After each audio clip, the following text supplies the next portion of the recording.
अस्सलाम वालेकुम एवरीवन। इस वक्त हम पढ़ रहे हैं आईटीबी, और आईटीबी में जो इस वक्त आपके सामने नज़र आ रहा है स्क्रीन पर, दैट इज़ गेस्ट पेपर। इस गेस्ट पेपर में क्वेश्चन नंबर 5 तक हमने सब पढ़ लिया है।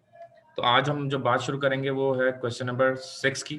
अच्छा, क्वेश्चन नंबर 6 में है write down the differences between the wholesaler and retailer. ये भी मैं आपको पढ़ा चुका हूँ, services of wholesaler to retailer, ये भी हमारा हो। क्वेश्चन नंबर 7 हम देखें तो concept of marketing and functions of marketing. Functions of marketing में आपको अभी स्क्रीन दिखा रहा हूँ, आप मुझे कंफर्म करेंगे कि आपने पढ़ा या नहीं, उसके बाद हम डिसाइड करेंगे। मेरे ख्याल से शायद ये हो गया हो। ये देखें, फंक्शंस ऑफ मार्केटिंग होते हैं, फंक्शंस ऑफ एक्सचेंज में बाइंग एंड सेलिंग होता है, फंक्शन ऑफ फिजिकल, हो गया। ये भी हो गया जी राइट। सर, ये पढ़ चुके हैं हम। जी जी। अच्छा, ये हमारा हो गया है, ठीक है ना। अब let's move back to the guest paper. अच्छा, अब इसमें क्या था, फंक्शंस एंड इट्स इंपॉर्टेंस, ठीक है ना। अच्छा, और difference between profit oriented and non profit oriented marketing. अच्छा, जहां पर ये फंक्शंस का सवाल है ना, इसके थोड़ा आगे पीछे ही ये सवाल है आपके नोट्स में, तो ये भी मैं थोड़ा सा एक्सप्लेन कर दूं कि प्रॉफिट ओरिएंटेड मार्केटिंग क्या होता है। प्रॉफिट ओरिएंटेड मार्केटिंग का मतलब ये होता है कि वो मार्केटिंग जो प्रॉफिट कमाने के लिए की जाए, that is called profit oriented marketing. ठीक है जी, वो मार्केटिंग जो प्रॉफिट कमाने के लिए की जाए। ठीक है जी, मिसाल के तौर पर जो टीवी में ऐड आते हैं, क्यू मोबाइल का, पेप्सी का, कोका कोला का, जोंग का, जैज का, टेलीनॉर का, ये सारे जो ये शो कर रहे होते हैं, इसका मकसद क्या होता है? इसका मकसद ये होता है कि वो ये चाहते हैं कि भाई आप लोग उसको खरीदें। तो ये प्रॉफिट ओरिएंटेड मार्केटिंग होती है, क्योंकि वो प्रॉफिट को अपने इंक्रीज करने के लिए, बढ़ाने के लिए वो आपको दिखा रहे होते हैं। ठीक है जी। अच्छा, इस तरह नॉन प्रॉफिट ओरिएंटेड मार्केटिंग क्या होती है, जो ऐड नहीं आते हैं टीवी में कि भाई जो बिजली है उसको कम से कम इस्तेमाल करें, गैर जरूरी लाइटें बंद कर दें, एसी को 26 पे चलाएं, गीजर सिर्फ जरूरत के वक्त ऑन करें। तो ये सारी चीजें जो होती हैं, ये non profit profit oriented marketing होती हैं, क्योंकि इसका मकसद क्या होता है? इसका मकसद होता है कि हम लोगों को वेलफेयर कर सकें, लोगों को उनकी बता सकें कि उनके लिए क्या बेहतर है और क्या चीज उन्हें नुकसान दे सकती है। ठीक है जी। तो ये आपके नोट्स में 5 नंबर का, क्योंकि ये सवाल आता है, छोटा सा सवाल है, तो इसको हम ज़्यादा हमने डिस्कस नहीं किया। अच्छा, अगर हम दोबारा गेस्ट पेपर की तरफ आए, तो अपने माइक बंद रखें, सिर्फ ज़रूरत के वक्त तो खोलिएगा। माइक अपने बंद रखें सारे। तो मैं आपको ऑप्शन दे रहा हूँ कि आपका माइक सिर्फ ज़रूरत के वक्त खुल जाए, नहीं तो अगर फिर भी कोई किसी का माइक बिला वजह खुलेगा तो फिर मुझे मजबूरन परमानेंटली आप लोगों के माइक ऑफ करने पड़ जाते हैं, इसलिए मैं बोल रहा हूँ आपको। अच्छा अच्छा, पेज नंबर 59 पर है, देखें जी, बता दिया इन्होंने, एमन ने। अच्छा, इसके बाद है एडवर्टाइजिंग। एडवर्टाइजिंग इससे पिछले किसी चैप्टर में मैं पढ़ा चुका हूँ। एडवर्टाइजिंग में मैंने आपको बताया था, न्यूज़पेपर होता है, हैंडबिल्स होते हैं, टेलीविजन, मोबाइल फोन। तो वो था क्वेश्चन नंबर 7 हमारा। सही है जी। तो क्वेश्चन नंबर 8 अब हम देखेंगे, ये वाला, यहाँ पर हम आ गए। अच्छा, यानी कि मेरा मकसद क्या है बताने का आपको, देखिए ये जो 7 तक है ना, क्वेश्चन नंबर 1 से 7 तक, ये सारे सवालात जो मैंने हाईलाइट अभी किए हैं अपने गेस्ट पेपर के, ये सारे सवालात हम लोग पढ़ चुके हैं, और हम क्वेश्चन नंबर 8 पर हैं। इंशाल्लाह ये पूरा अगर आप गेस्ट पेपर याद कर लेंगे तो आपकी तैयारी मैं बहुत ज़्यादा पुरुमीद हूँ कि मुकम्मल हो जाएगी। ठीक है ना। तो क्वेश्चन नंबर 8 की हम बात शुरू करेंगे। अब इसमें देखें है क्या क्या। पहले मार्केट सेगमेंटेशन है, फिर इसके बाद है different types of business goods, ठीक है ना, और फिर रिस्क एंड इंश्योरेंस है। तो चलिए पहले हम मार्केट सेगमेंटेशन देखते हैं। ये देखिए जी, market, what do you mean by market strategies. Market strategies जो है ना, बेसिकली दो होती हैं। एक उनमें से होती है मार्केट सेगमेंटेशन, और एक होती है मार्केट ग्रिड फॉर्मेशन। ठीक है जी, मार्केट सेगमेंटेशन और मार्केट ग्रिड फॉर्मेशन। अच्छा, अब इसकी मार्केटिंग की अगर स्ट्रेटजी हम डिस्कस करें, तो मार्केटिंग स्ट्रेटजी की जो डेफिनेशन है आप याद करेंगे, वो अमीन खालिद साहब की याद करेंगे। जो मैं सिर्फ हाईलाइट करूंगा वही आपको याद करनी होगी, ठीक है। तो ये यहाँ से यहाँ तक जो ये डेफिनेशन है, बस ये आपने याद करनी होगी इसमें, ठीक है।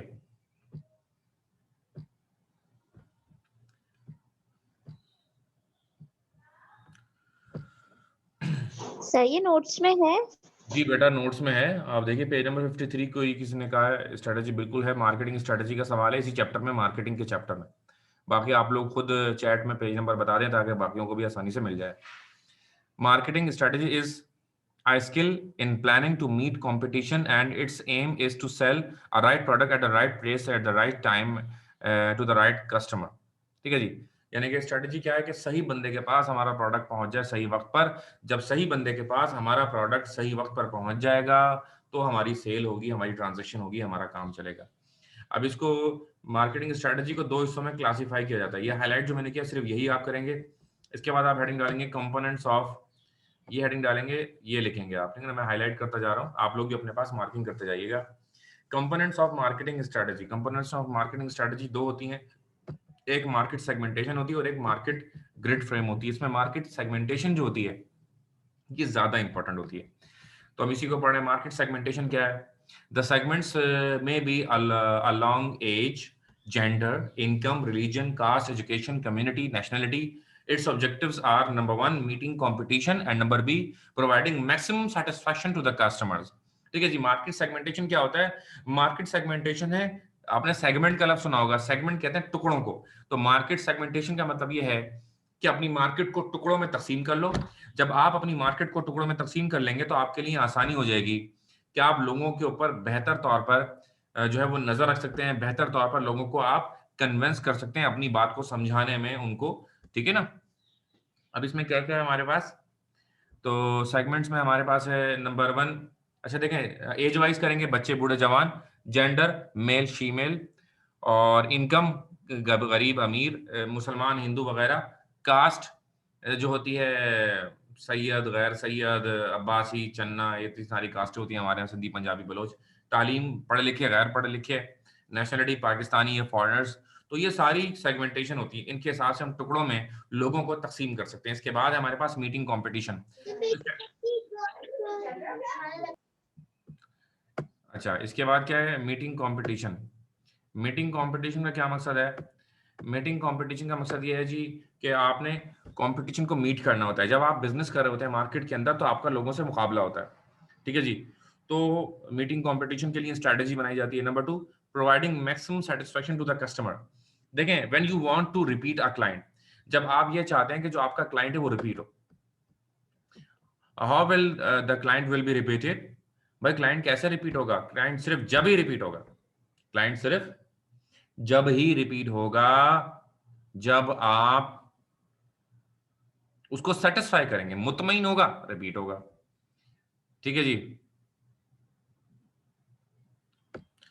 गैस पेपर में पीडीएफ भेज दूंगा, वो ऐसी कोई बात नहीं है। अच्छा, सो अब मार्केटिंग सेगमेंटेशन आप जो याद करेंगे ना, पहले एक बार देख लूं ओवरऑल। अच्छा खासा दिया हुआ भाई, मेरे ख्याल से कम करना चाहिए इसको।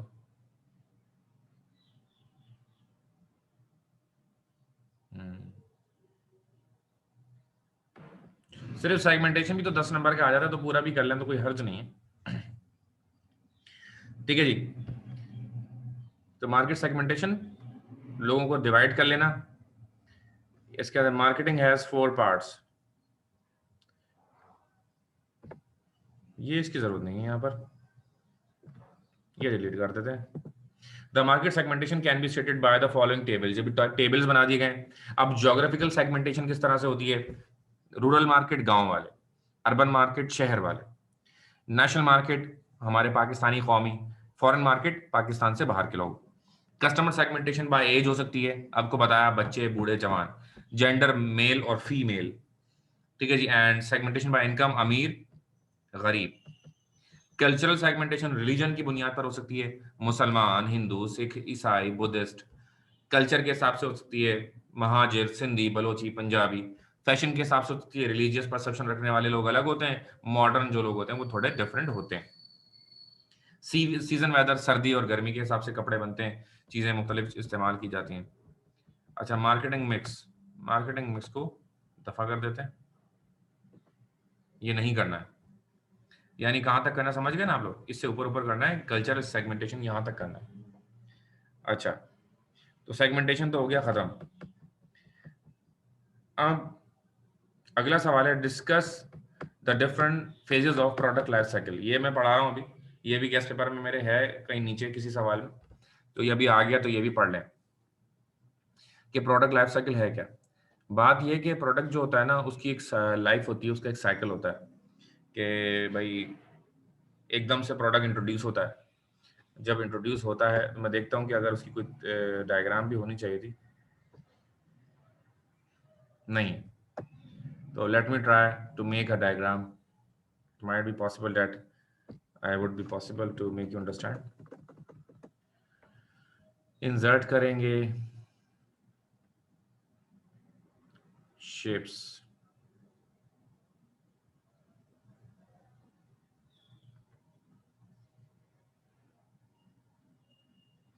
चलें गूगल दिखाता हूँ ना आपको, simple is that. Product life cycle,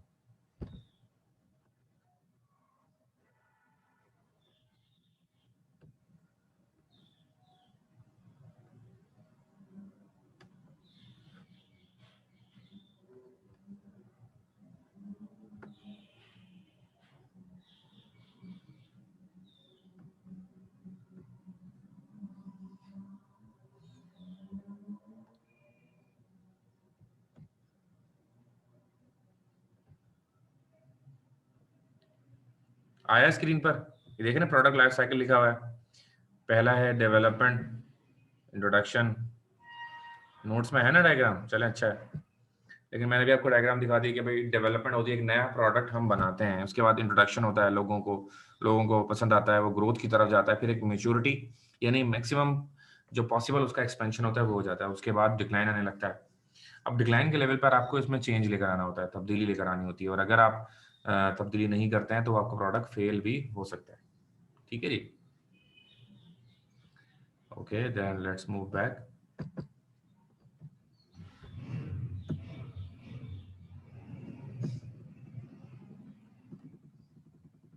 Product life cycle like a human being or animal, every product has its life span. जिस तरह इंसान या जानवर का एक लाइफ स्पैन होता है, बच्चा पैदा होता है, उसके बाद वो आहिस्ता आहिस्ता बड़ा होता है, जवान, नौजवान, जवान, अधेड़ उम्र, बूढ़ा और डेथ। इसी तरह प्रोडक्ट भी होता है, प्रोडक्ट की भी एक लाइफ होती है, वो छोटा होता है, फिर वो बड़ा होता है, फिर उसकी डिमांड कम होती है, फिर उसकी डिमांड बहुत ज़्यादा फैल जाती है, फिर आहिस्ता आहिस्ता वो एक डिक्लाइनिंग फेज देता है और एक वक्त में आकर वो प्रोडक्ट ख़त्म हो जाता है। ठीक है जी, हाँ डिफरेंट वर्डिंग हो सकती है बिल्कुल, और वो देख लीजिएगा, वो कोई ऐसी बात नहीं।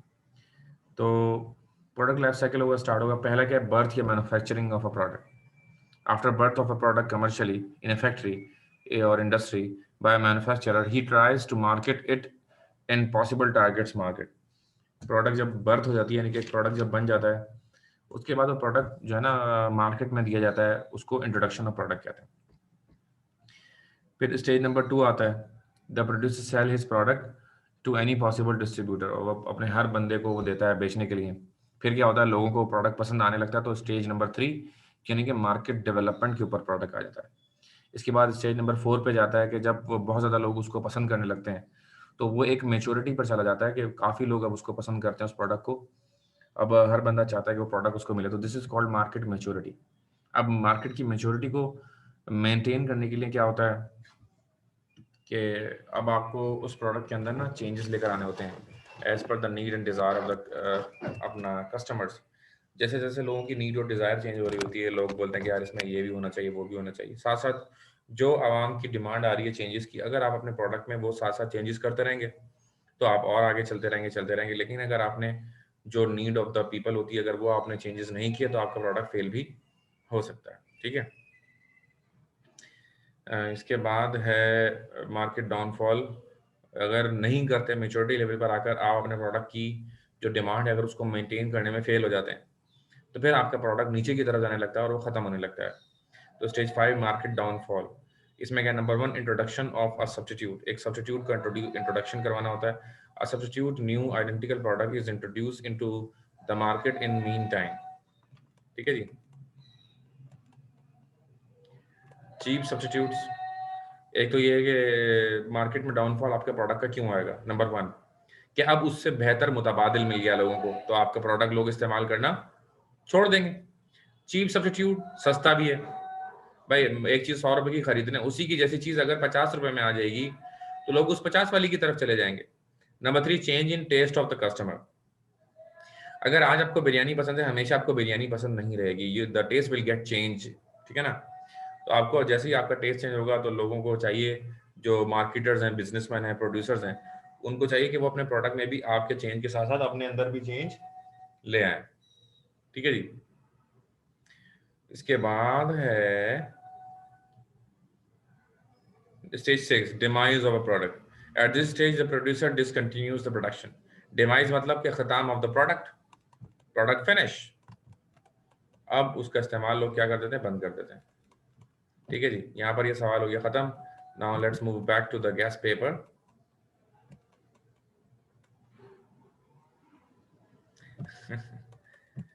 कह सकते हैं बिरयानी बहरहाल, बिरयानी इज समथिंग एक्सेप्शनल, है ना। काफी टाइम से है, लेकिन आप आने वाली नस्ल, मुझे लगता है वो बिरयानी की जगह कोई पिज्जा, जिंगर विंगर शायद ले ले, क्योंकि लोगों के टेस्ट में फर्क आता है। भाई एक जमाना ऐसा था कि शादियों में दाल होती थी काली, देसी घी डाल के रोटी के साथ लोग खाते थे शादियों में। ये शादी का खाना होता था। बे इस तरह की कुछ सब्जियां, पालक, सरसों का साग, मकई की रोटी, ये शादियों के खाने हुआ करते थे। अब आज देख रहे हैं आप, मरीजों के खाने बन गए। अच्छा, आगे बढ़े। सेगमेंटेशन की बात हो गई हमारी ना, और प्रोडक्ट लाइफ साइकिल भी हमने जो है वो निपटा दिया, जो कि क्वेश्चन नंबर 14 में उसका हिस्सा है, ठीक है जी। आगे बढ़ते हैं। देख रहे हैं आप, अब हमारे पास क्या है, सवाल क्या क्या हमारे पास। टाइप्स ऑफ गुड्स की बात हम कर सकते हैं, डिफरेंट टाइप्स ऑफ सेगमेंटेशन की बात हो गई। इंश्योरेंस एंड रिस्क है हमारे पास, ठीक है ना। अच्छा, अगली बार क्या, बल्कि 5 सवाल इसमें से याद करें। 3 घंटे के टेस्ट के लिए मैं आपको बुलाऊंगा, जब आप लोग कहेंगे कि सर हमारी तैयारी हो गई है। मैं आपको 15 दिन दे रहा हूँ। 15 दिन बाद अगर आप लोग नहीं कहते हैं तो फिर मैं डायरेक्ट 15 दिन बाद तो आपको मैं बुला ही लूंगा, ठीक है जी।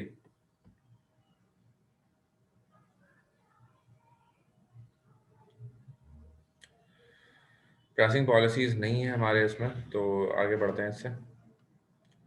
Advertising and media of advertising, ये मैंने पढ़ाया आपको, प्लीज कंफर्म कीजिएगा।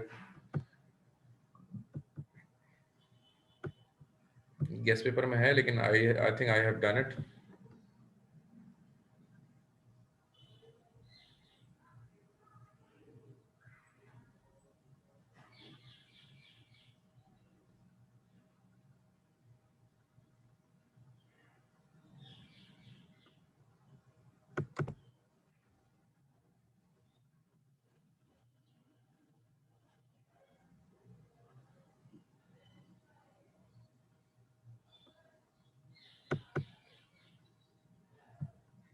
चलिए ये पढ़ाता हूँ मैं आपको, चैनल्स ऑफ डिस्ट्रीब्यूशन, ये भी है हमारे उसमें।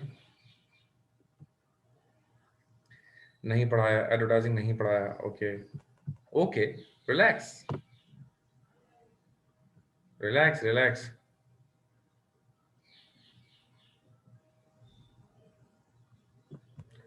चलें जी, पढ़ाते देंगे, वो भी पढ़ा देंगे। पहले चैनल ऑफ डिस्ट्रीब्यूशन भी गैस पेपर में है, ये भी याद करना है आपने, तो पहले मैं ये पढ़ा देता हूँ। देखें, चैनल की इसमें तस्वीर भी बनी हुई है ना, आपको नजर आ रही होगी, नजर आ रही। तो normally goods and services pass through several hands before they come to the hands of the consumer before for use. वो सामान जो एक कंपनी में बनता है, इससे पहले कि वो डायरेक्ट उस बंदे के हाथ में आए जिसने वो सामान को इस्तेमाल करना होता है, उससे पहले वो मुख्तलिफ और हाथों से गुजरता है। तो जिन हाथों से वो सामान गुजरता है उसको चैनल ऑफ डिस्ट्रीब्यूशन कहते हैं। इसके लिए आपको फर्स्ट पैरा याद करना होगा, ठीक है। उसके लिए आपको ये फर्स्ट पैरा याद करना होगा, और इस फर्स्ट पैरा के साथ साथ आपको ये डायग्राम भी बनानी होगी, ठीक है।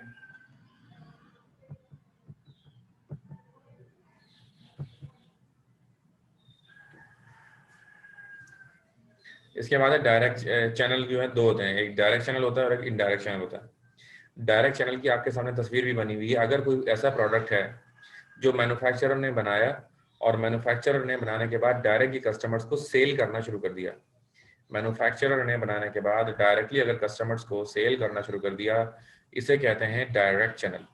मिसाल के तौर पर बाटा,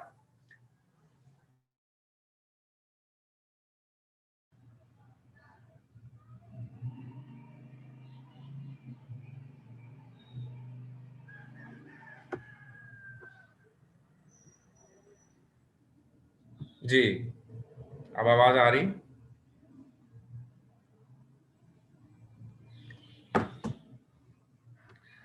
अच्छा जी, तो डियर स्टूडेंट्स, डायरेक्ट चैनल समझ में आ गया आपके? कम बंदे ने बनाया,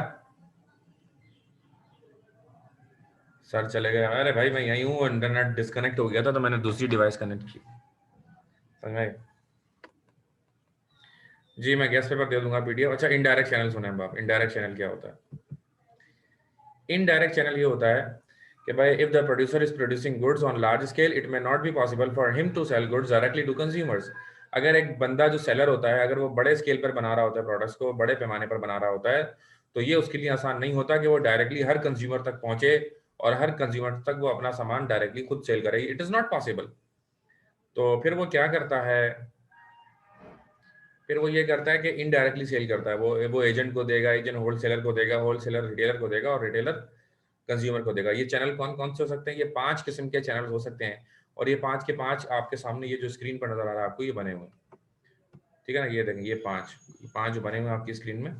तो these are the channels of distribution. एक होता है डायरेक्ट। डायरेक्ट चैनल भी मैंने समझाया था। डायरेक्ट चैनल ये था, अच्छा शायद वो इंटरनेट डिस्कनेक्ट हो गया था, इसका मतलब डायरेक्ट चैनल में मैंने ये कहा था कि मैन्युफैक्चरर बना के डायरेक्ट सामान सेल करेगा। मैन्युफैक्चरर बना के डायरेक्ट सेल करेगा। समझ में आ रही है बात? मिसाल के तौर पर बाटा, मैंने इसमें बाटा की मिसाल दी थी कि बाटा खुद जूते बनाता है, उसके खुद अपने आउटलेट होते हैं जहां पर वो सामान को बेच रहा होता है। आ रही है बात समझ में आपको? ठीक है, अभी समझ में आ गई? डायरेक्ट चैनल जिस बंदे ने बनाया डायरेक्टली वो कंज्यूमर को अगर बेच रहा है तो वो होता है। मिसाल के तौर पर आप कपड़े खुद स्टिच करके खुद, अगर आपकी दुकान है वहीं पर अगर आप बेच रहे हैं तो मैन्युफैक्चरर से कस्टमर डायरेक्ट लेकर जाएगा, तो ये डायरेक्ट चैनल कहलाएगा।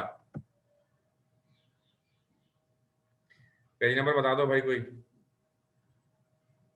कॉर्नर की पान शॉप भी बिल्कुल बहुत अच्छी बात आपने बताई, बिल्कुल हो सकता है।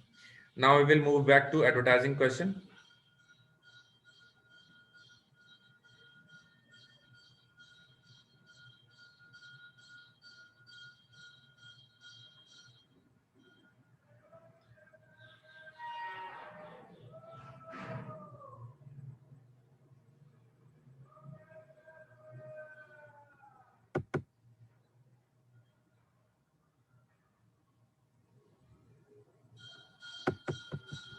ये आ गया सवाल। Define advertising and explain, describe the various media of advertising. ठीक है जी।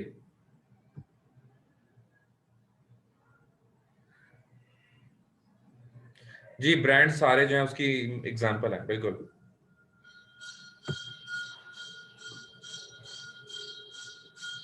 Define advertising. ये एडवर्टाइजमेंट क्या होता है जी? Advertising is a paid form of non personal presentation of goods and services to a group of person by an identified sponsor. ठीक है जी। एडवर्टाइजिंग एक नॉन पर्सनल प्रेजेंटेशन होती है अपने सामान की लोगों को, ताकि लोग ये सामान देखें और सामान देखने के बाद लोग ये सामान खरीदें। ठीक है जी। उसके लिए हम क्या करते हैं? अपने प्रोडक्ट को एडवर्टाइज करते हैं ताकि हमारे प्रोडक्ट के एडवर्टाइजमेंट के बाद हमारे प्रोडक्ट की डिमांड बढ़ जाए और पहले से ज़्यादा लोग हमारा सामान खरीदने को तैयार हो जाएं। अब इसके लिए दो किस्म के मीडिया होते हैं, एक प्रिंट मीडिया होता है और दूसरा इलेक्ट्रॉनिक मीडिया होता है। प्रिंट मीडिया में सबसे जो ज़्यादा फेमस है, सबसे ज़्यादा इफेक्टिव होता है प्रिंट मीडिया में, वो न्यूज़पेपर होता है। न्यूज़पेपर के बारे में मुझे कुछ भी मैं समझता हूँ बताने की ज़रूरत नहीं है, सिवाय इसके कि पाकिस्तान का सबसे बड़ा उर्दू में जो न्यूज़पेपर है और दुनिया का सबसे बड़ा वो जंग है, और दूसरा जो न्यूज़पेपर है वो इंग्लिश का वो डॉन है हमारे हमारे मुल्क में। ठीक है ना? मैगजीन्स कुछ हफ्तावार होते हैं, कुछ महीनेवार होते हैं और स्पेशलाइज होते हैं। किचन के अलग होते हैं, बिजनेस के अलग होते हैं, स्पोर्ट्स के अलग होते हैं, अलग अलग होते हैं। इसके बाद है हैंडबिल, ये पम्फलेट। हैंडबिल ये पम्फलेट जो होते हैं,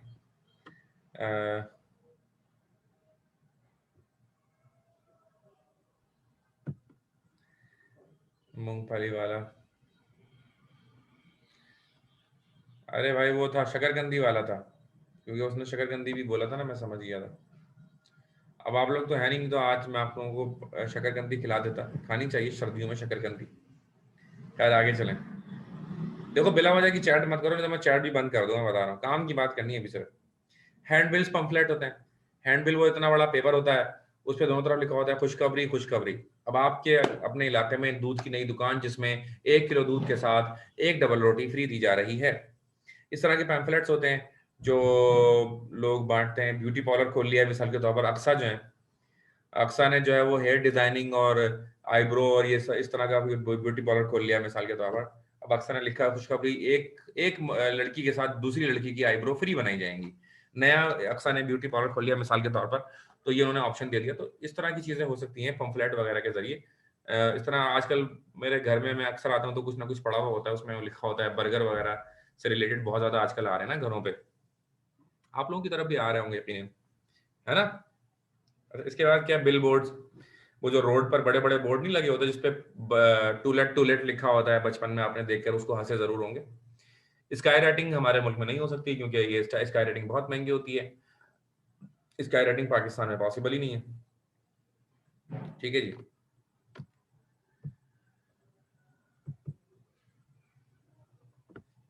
इसके बाद है इलेक्ट्रॉनिक मीडिया। इलेक्ट्रॉनिक मीडिया जो है, इसमें ऑडियो मीडिया होता है। रेडियो आप जानते हैं, FM 104 101, ठीक है ना।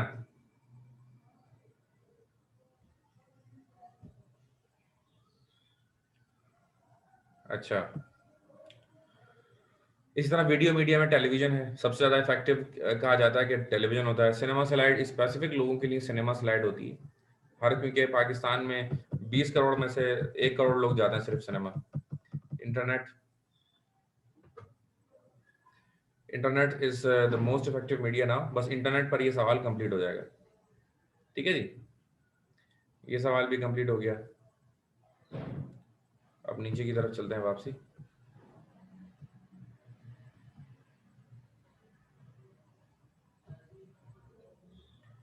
लें जी अगला सवाल, काइंड्स ऑफ गुड्स।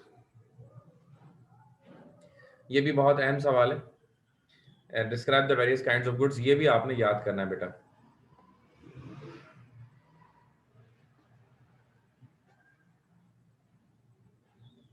बेटा हेडिंग्स कितनी होनी चाहिए, इसका जवाब ये है कि 3 पेजेस जहां पर आपके पूरे हो जाए, इतना जरूर होना चाहिए। ठीक है ना। तो इंट्रोडक्शन से बात शुरू करते हैं। Production of consumers and industrial goods. Generally goods are produce in manufacturing firm using raw materials which increase the shape of raw material and increase their utility. Two kinds of goods products are manufactured: consumer goods and industrial goods. Production of various services. Further, the producers also produce various kinds of services like cars, servicing, motorcycle, and cycle repair shop. Services are offered by repairing workshops of various kinds of machines, even railway workshops. ठीक है जी, aeronautical engineering workshops of airline. ठीक है जी, shipyards. तो ये बहुत सारी जो है ना रिपेयर और इस तरह की वर्कशॉप्स बाहर हो सकती हैं। Steamers and launches ETC। ठीक है। तो सर्विसेज होती हैं ये, AC ठीक करा लो, जनरेटर ठीक करा लो, गाड़ियाँ ठीक करा लो, इस तरह से। तो कंज्यूमर गुड्स होते हैं अलग और इंडस्ट्रियल गुड्स होते हैं अलग। प्रोडक्शन ऑफ गुड्स किस तरह होती है? Use of factor of production, आपने इकोनॉमिक्स में पढ़ा होगा, land, labour, capital and organisation, उनके मिलाप से ही गुड्स बनते हैं। तो ये तो यार मुझे मजे का नहीं लग रहा। हाँ ये सारा ना मैं बोला यहाँ से, काइंड्स ऑफ गुड्स जो है ना बेटा यहाँ से शुरू है। ये सारा इंट्रोडक्शन था गुड्स का, वो बिल्कुल बेकार है, इतना टाइम नहीं है आप लोगों के पास। तो यहाँ से आप हेडिंग डालेंगे काइंड्स ऑफ गुड्स की और उसमें लिखेंगे following are the different kinds of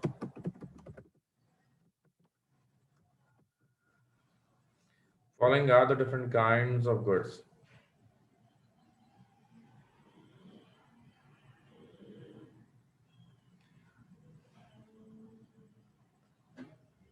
ये निकालें पहले पेज नंबर, देखें आप लोगों के पास उसी मार्केटिंग के चैप्टर में ही होगा काइंड्स ऑफ गुड्स, तो जरा निकालें पहले पेज नंबर देखिए।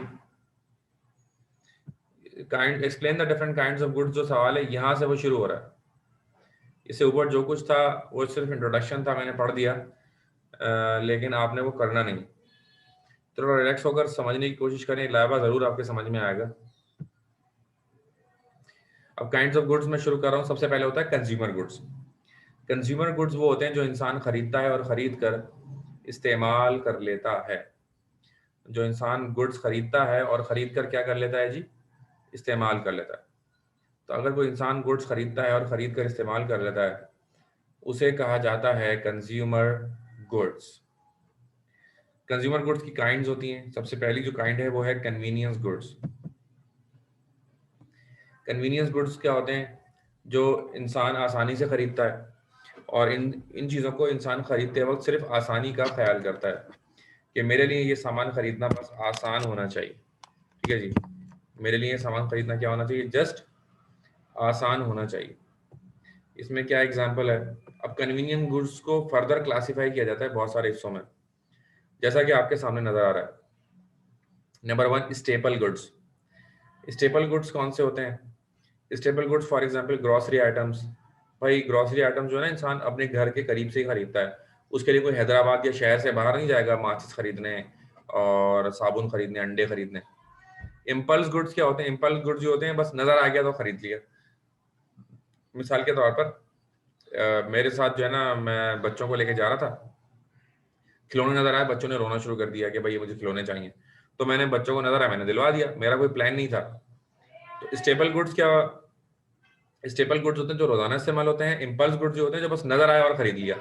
आइसक्रीम वाला नजर आया, खरीद लिया। शकरकंदी नजर आई, खरीद ली। मूंगफली नजर आई, खरीद ली। तो ये क्या होते हैं, ये इम्पल्स गुड्स होते हैं, नजर आया और खरीद लिया, पहले से कोई खरीदने का प्लान नहीं था। इमरजेंसी गुड्स क्या होते हैं? इमरजेंसी गुड्स इमरजेंसी में चाहिए होता है। एम्बुलेंस, एम्बुलेंस इमरजेंसी में इंसान मंगाता है, ठीक है ना। अच्छा, इसके बाद है डिलीवर्ड गुड्स। डिलीवर्ड गुड्स वो होते हैं जो आपके घर पर डिलीवर होते हैं। मिसाल के तौर पर अगर आप न्यूज़पेपर लगवाते हैं तो न्यूज़पेपर वाला न्यूज़पेपर आपके घर देकर जाएगा, सब्जी वाला सब्जी आपके घर देकर जाएगा, दूध वाला दूध आपके घर देकर जाएगा, चिकन वाला बीफ वाला आपके घर गोश्त देकर जाएगा, ठीक है जी, नाई आपके घर बाल काटने आ जाएगा। तो ये सारी सर्विसेज हैं जो डिलीवर्ड होती हैं आपके डोर स्टेप्स पर। ये तमाम सर्विसेज अवेलेबल होती हैं। पानी भी आजकल चलने लगा है। पानी भी जो लोग होता है ना वो अपने घर पे मंगवा लेते हैं और खुद नहीं खरीदने जाते ना, है तो होता है ना ऐसा आजकल। इसके बाद है प्रेफरेंस गुड्स। प्रेफरेंस गुड्स होते हैं जहां पर आप ब्रांड कॉन्शियस होते हैं कि भाई ब्रांड फला ब्रांड का होना चाहिए। तो this a place when where you get you know preferred कि भाई ये होना चाहिए। आप ब्रांड लॉयल्टी की तरफ जब चले जाते हैं। अब इसमें भी देखते हैं क्या क्या है। अगर ये क्वेश्चन नहीं भी है तो बेटा you can take the screenshot, ठीक है ना, कोई ऐसी बात नहीं है, होगा लाजमी, मैं बता रहा हूँ, ऐसा हो ही नहीं सकता कि ना हो।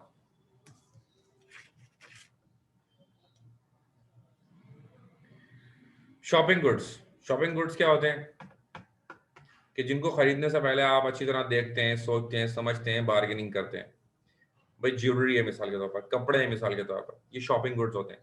कपड़े, मेकअप, ज्वेलरी, सैंडल्स, ऐसा ही नहीं खरीद लेता इंसान, बल्कि देखता है अच्छी तरह, क्योंकि उसको खुद पहनना होता है, तो इसको अच्छी तरह देख दाख के फिर खरीदा जाता है, ठीक है जी। इसके बाद है हमारे पास स्पेशलिटी गुड्स। स्पेशलिटी गुड्स होते हैं इलेक्ट्रॉनिक आइटम्स, अगेन ब्रांड की तरफ जाते हैं। अनसॉर्ट गुड्स जो कभी कभी नजर आते हैं, robots, computers, electronic goods, sophisticated electronic goods, robots type की जो चीजें होती हैं वो जल्दी से नहीं खरीदी जाती। बहुत कम लोग होते हैं जो रोबोट्स खरीदते हैं। आप में से किसी के घर में रोबोट है जो रोटी बनाने वाला रोबोट हो, किचन वाला रोबोट हो? ऐसा नहीं होता है ना अमूमन। इसके बाद है इंडस्ट्रियल गुड्स। इंडस्ट्रियल गुड्स एक घर का बंदा नहीं खरीदता, बल्कि सिर्फ एक बिजनेस का बंदा ये सामान खरीदता है। तो इंडस्ट्रियल गुड्स क्या होते हैं? They are the capital goods used by manufacturers to manufacture industrial goods. They include the following: raw materials, fabricating materials, operating supplies, and accessory equipments. ये तमाम चीज़ें होती हैं, आप जानते हैं ये सब चीज़ें जो इंडस्ट्रियल गुड्स जो होते हैं वो तमाम वो चीज़ें जो मज़ीद फर्दर प्रोडक्शन के लिए इस्तेमाल की जाती हैं। वो तमाम चीज़ें जो मज़ीद फर्दर प्रोडक्शन के लिए इस्तेमाल की जाती हैं उन्हें इंडस्ट्रियल गुड्स कहा जाता है, ठीक है जी। तो बस आज यहीं तक, अपना बहुत ख्याल रखिएगा। और गेस्ट पेपर मैं आपको PDF भेज भी दूंगा। और देखें, हमने तकरीबन 75 से 80% गेस्ट पेपर हमारा कंप्लीट है, क्योंकि और बस आखिरी महीना हमारा है, अभी 4 से 5 क्लासें हमारी और होंगी। गेस्ट पेपर डिस्कस करूंगा, थोड़ा फाइवर भी खोलूंगा, आपको एक एक ईयर समझाऊंगा।